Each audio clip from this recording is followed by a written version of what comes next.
I sell 2 sandwiches for $10 each. That equals...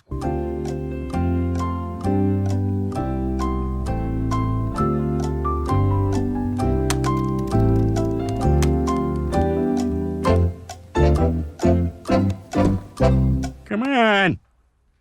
Do math.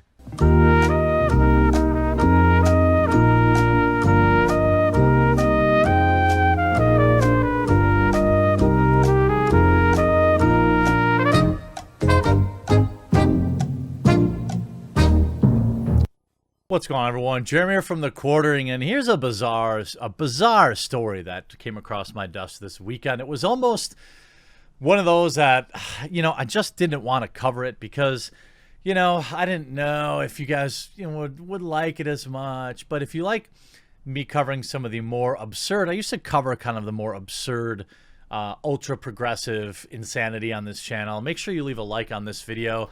And if you're one of the 40% of people who currently watch my videos and have yet to subscribe, hopefully today will be the day I earn that. There's a little red button down below the video. Please consider clicking that. I'd appreciate it. Now, Brooklyn College education professor claims math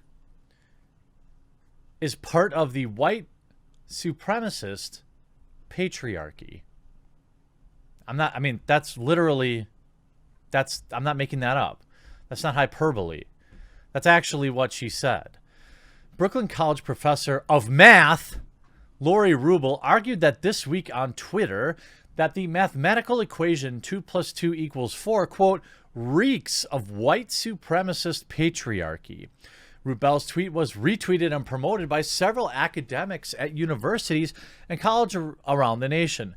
I want to take this moment to remind people, parents out there, if your kid is considering college, make sure you explain to them the values of trade schools. Trade schools lack most of this garbage, will lead to much less college debt, and will put you into the workforce much sooner with jobs that will last much longer. I digress. According to a report by Campus Reform, Brooklyn College professor Lori Rubel, who teaches math, tried to make the case this week that basic math is white supremacist. The tweets are part of a larger trend in recent scholarship in the American academics, many of which argued that objective truth is a social construct. The idea that math or data is culturally neutral in any way objective is a myth. I'm ready to move on with that understanding. Who's coming with me? Rubel wrote in a tweet. Along with, of course, math. Of course, math is neutral because 2 + 2 = 4. Trope and related and creepy. Math is pure and protect math. Math reeks of white supremacist patriarchy. I'd rather think on nurturing people and protecting the planet with math. What? This is a real person whose insanity gets paid to teach kids.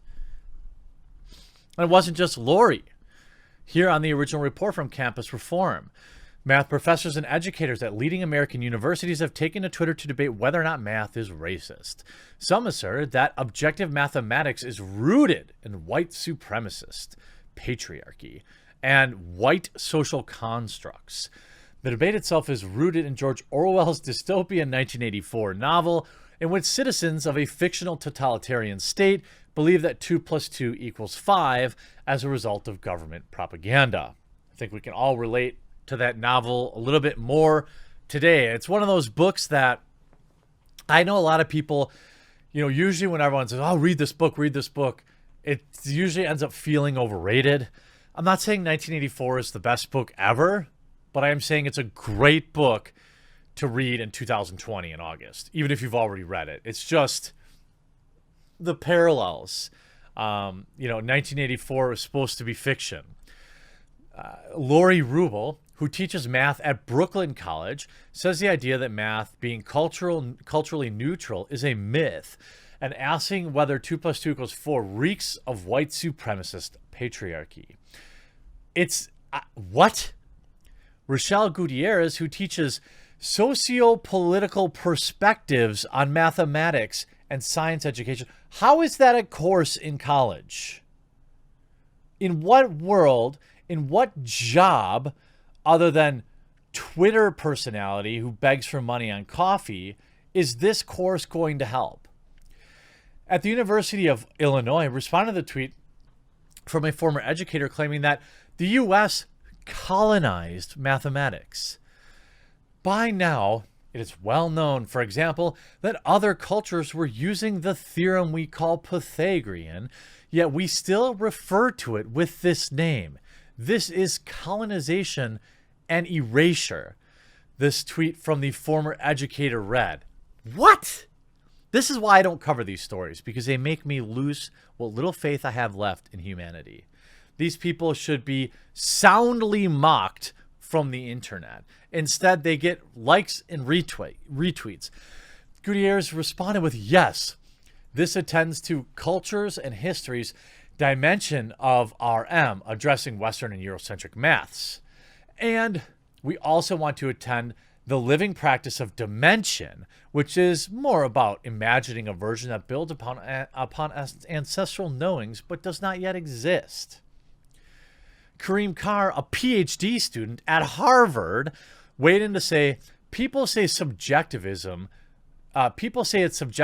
to ask if math is Western. I don't get that. It's an objective fact that some groups were more involved in the creation of modern math than others. Then they may have been trying to make it objective, but it's not stupid to ask if they actually succeeded. And this isn't even a new concept. We can go back to this article on The Atlantic from 2017, wondering how race affects a student's math education. What? I mean, if you want to make the argument that certain races live in certain areas and they have better or worse educational systems, okay. But it's not about their race, it's about their class, or it's about where they live and the education system in which they live in. It has nothing to do with the color of their skin. But that doesn't stop. I mean, I don't understand how people get behind this stuff. And it's been going on since 2015, 16. You see 2 Democrats plus 2 Democrats equals 4 communists. No question about it. Is it proper? I mean, it's just unbelievably out of touch. But I guess that's what gets likes and retweets these days. I suppose that's the only thing I can really say. Now, I feel bad for Lori Rubel, mostly because she's clearly out of touch with reality. But who really suffers here are the taxpayers that pay her salary and the kids' tuition that goes to someone who has such absurd ideas about mathematics that they would consider for a moment that it has any, like, can these people even get through a day? Just one day of just existing, going to the grocery store and buying some pears and then maybe getting some rice. And I wonder if they go on Twitter every time they buy a brand and they make sure that they haven't said anything inflammatory on Twitter that they need to be offended about. Or if they are understanding, like, is it okay for me to eat avocados? Have we appropriated avocado culture? Maybe I shouldn't, because indigenous avocado farmers are being mistreated. I mean, there's being aware of things and there's having activism, which is good. But then there's also being an absolute moron. You could see this article. Math is unjust and grounded in discrimination. This is back in 2017. 2 national organizations of math teachers are on a mission to prove that math education is unjust and grounded in a legacy of institutional discrimination. In a joint statement, the groups complain that making students master the basics leads to segregation and separation, and call on math instructors to adopt a social justice stance in the classroom. Mathematics, something that Americans have fallen very, very far behind in, most of us. In fact, I don't think I could even understand Common Core math anymore. I mean, I wasn't taught Common Core math, but just seeing people post pictures of their kids doing homework with it is enough to make my brain hurt. And that's sad. Everybody should be better at mathematics, even if it's just simple understanding percentages off, understanding interest rates, understanding what, how your loan affects, paying off loans early. Basic math. You would be shocked how many people I talk to that don't even understand how interest rates work. And these are people that have to take out loans in their life, and they don't understand that taking a loan with 13% interest rate is probably not as good as 8%. And it's insanity, and it would ruin it. It harkens all the way back to the last, basically since 2016. Campuses have been overrun by professors who care more about social justice than educating students. It's a huge disservice to those students. You can see the group also bemoan the white and middle-class workforce of math teachers, fretting that it may not appropriately reflect the demographics of communities in which they teach, such as immigrant and racial minority communities. Again, none of that matters in terms of understanding how long division works. Do people even do long division now? Everyone just uses their phone anyway. These people, their jobs are all being replaced, and I suppose they think that this is a good career move for them. I assure you it's not. I hope you enjoyed this video, a little bit of insanity for you. If you liked it, make sure you leave a like on it. If you haven't subscribed already, please consider doing so, and we'll talk to you again real soon.